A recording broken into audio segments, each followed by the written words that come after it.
I'm Faye Mogensen from Pender Island, British Columbia. Delighted to be helping celebrate Storytelling Alberta's 40th anniversary. I grew up in Calgary and spent as much time as possible in central Alberta. My nanny lived there, and she was not only my mum's mum, she was the mother of 9 other children. And by the time they were finished, 46 grandchildren. She was a pro, full of love and a little bit strict. In fact, at times I was a little afraid of her. Still, I loved visiting the farm. It was a 2-hour drive, and along the way we'd start planning. Jeannie said, maybe we can help pick peas and carrots. She was 5. I was a 8-year-old know-it-all. And even though I loved putting my hands into that dark, rich soil, helping my nanny, I couldn't resist saying, they won't be ready. It's spring. A little while later, Jeannie tried again. Oh, maybe there are kittens in the barn. We could see. Not only did I think of those fuzzy, furry creatures, I immediately began to think of the hay bales and climbing up to the loft and jumping down into them. Karen, wise 10-year-old Karen, must have read my mind because she said, but we couldn't jump on the hay bales. Pop wouldn't like that. Jeannie tried a 3rd time. Maybe we could go down in the pasture, go in where the trees are. Maybe there's flowers.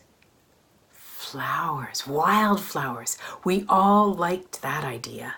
And it was spring, the right season.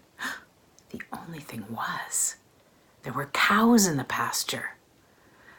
Could be dangerous. Maybe Auntie Jackie could come with us. Just as we were trying to figure it all out, we were suddenly turning up the lane, lined with caragana hedges on either side, to that tall pink and white house, where we ran in to enjoy an embrace from Nanny and Pop.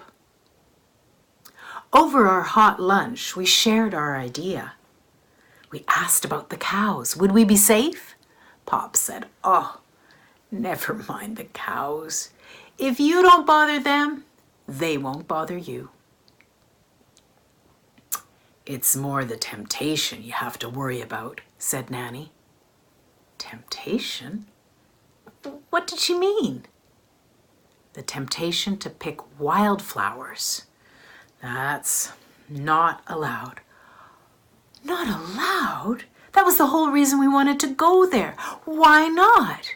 Oh, said Nanny, they're as old as the trees. We couldn't imagine that. The trees were so tall they practically touched the sky. How could these little tiny wildflowers be that old? Nanny explained.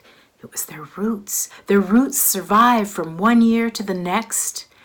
And if they're not picked, the roots would grow stronger. Maybe the flowers would spread. And if they weren't picked, the flowers could turn into seeds and spread. She must have seen the look of disappointment on our faces because she relented a little. Well, perhaps you could do as my ama told us to do. Count. Count? We said yes. Count out 10 flowers that are all the same, and then you can pick one. But no more than one for every 10. We could do that. We pinky swore we'd only pick one after finding 10. And so off we went. Up over the fence, we had to help little Ruthie, who was only 3, get to the other side. And then we skirted along the fence, safe from the cows. And then there we were, in the trees, and there were wildflowers. I began counting immediately. 1, 2, 3, 10 buffalo beans, and I picked one of those bright yellow gems. 1, 2, 10 shooting stars, and I picked one of those glorious chartreuse blossoms. I searched, counted, picked. And after a little while, when my bouquet was beautiful but small, I looked over. Jeannie's looked very similar. Karen's looked similar.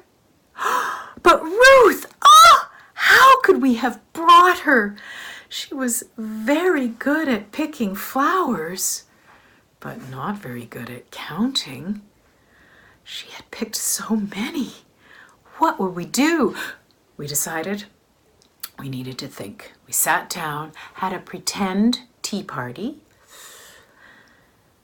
and decided it didn't make any sense just to throw them away. The damage was done. No, the only option was to keep walking through the woods and keep hunting for flowers. Oh boy, we needed a lot. But off we went, each in our own direction, counting, till we had 120 buffalo beans, 140 shooting stars, about 80 pasque flowers, their pale purple sepals, and 20 fairy slippers. That was the hardest, those bright yellow orchids. But we succeeded, and hurried back to the farmhouse. Up over the fence, inside. We made a beautiful bouquet on the table. Nanny looked at it a little suspiciously. She put her hands on her hips a little suspiciously. And we began to explain. Our chorus of voices saying how we'd counted. Karen, Jean, and I had all counted so carefully before we picked a single flower, and we were honest. We told about Ruth's difficulty counting, but how then, after the fact, we'd found just as many wildflowers as were needed to justify her bouquet. And in fact, we'd even found some tiger lilies too, and we hadn't picked them at all.